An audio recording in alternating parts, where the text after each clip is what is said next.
उस एफआईआर के मजमून में लिखा है कि अब्बास अंसारी की पत्नी ने ये पुलिस को बताया कि मैं अपने पति को भगाने के लिए आई थी।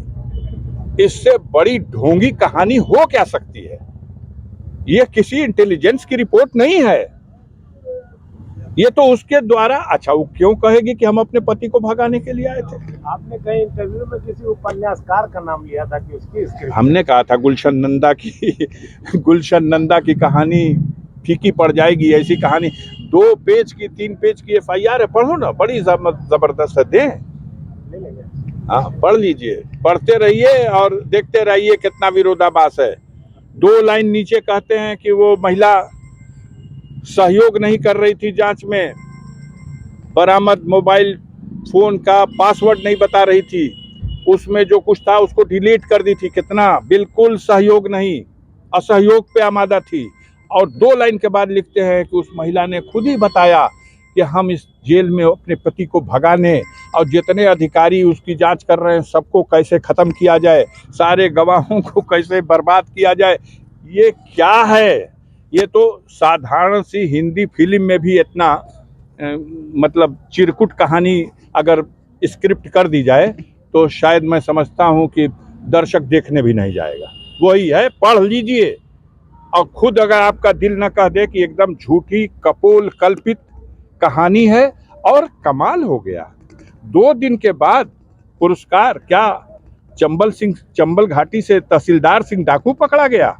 क्या पुरस्कार? क्यों नहीं पुरस्कार ईडी को बुला के देते हो कि अडानी ने देश को लूट के कंगाल कर दिया?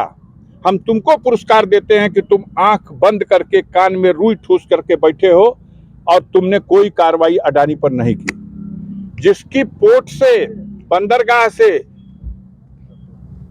30 कुंटल हीरोइन पकड़ी गई, दबा दी गई। इस सब के लिए पुरस्कार दीजिए। अभी तो जज साहब को एक पुरस्कार मिला है, रिटायर्ड जज साहब को। उस तरह की सेवा करते रहिए, आपको भी पुरस्कार मिलता रहेगा। पत्नी पति से या मित्र से या दोस्त यार से, कोई भी किसी से मिलने जाता है, गेट के ऊपर उसको एंट्री होती है, लिखा पढ़ी होती है और सप्ताह में 3 दिन विचाराधीन बंदी से मुलाकात के लिए अनुमति होती है। अब तो जेलों में पीसीओ लगे हुए हैं। किसी भी बंदी को अपने परिजनों से 5 दिन टेलीफोन से वार्ता करने की भी अनुमति होती है और 5 दिन वो वार्ता करता है। 1 मिनट में, एक बार में 5 मिनट तक की वार्ता करता है। ये सब सुविधाएं हैं, हर बंदी के लिए है। यहाँ तो बस इतना ही अंतर हुआ है कि वो अब्बास से मिलने गई और वो अब्बास की पत्नी थी। कितना जबरदस्त न्यूज बन गई। और दिखा ये दिया गया कि उसके पास से मोबाइल मिल गया। अब एक महिला के उंगली में रिंग नहीं होगी, कैसा आभूषण? क्या है? कोई अपराध है आभूषण पहनना, कंगन पहनना, अंगूठी पहनना? रियाल मिला, 12 ठो रियाल उसके पर्स में। वो भी पर्स जेल के अंदर नहीं था, जेल गेट के बाहर उसकी नौकरानी, उसके बच्चे को खिलाने वाली महिला, एक लड़की, वो बाहर बैठी है कुर्सी लगा करके। सांसद जी, आपके घर की भी पैमाइश हुई है? हमारे घर की पैमाइश तो हमारी पैमाइश करते करते थक गए। घर की पैमाइश, दुकान की पैमाइश, खेत की पैमाइश, खलिहान की पैमाइश, बाग बगीचे की पैमाइश होती रहेगी। जनता इनकी पैमाइश करेगी, इनकी सरकार की पैमाइश करेगी। 2024 में सफाया निश्चित है।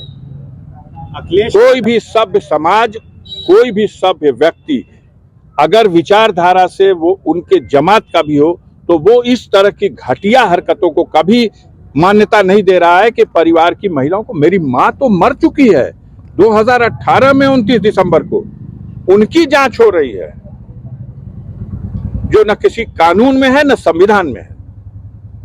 यह तो हमारी नीचता की पराकाष्ठा है कि हम किस सीमा तक गिर गए और जनता इसका फैसला करेगी। अंतो गत्वा जनता ही जनार्दन भी है और वो सब देख रही है। कोई समझता है कि जनता बेवकूफ है। अच्छी सी खबर आपने बना दिया।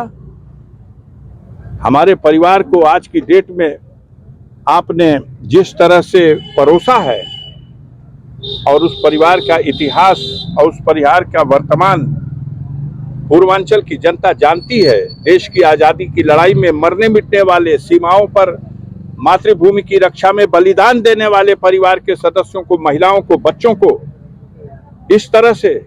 अब्बास का कसूर यह है कि योगी मोदी चाहते रह गए, फिर भी वो 50,000 वोट से जीत गया। पचे तो कैसे पचे?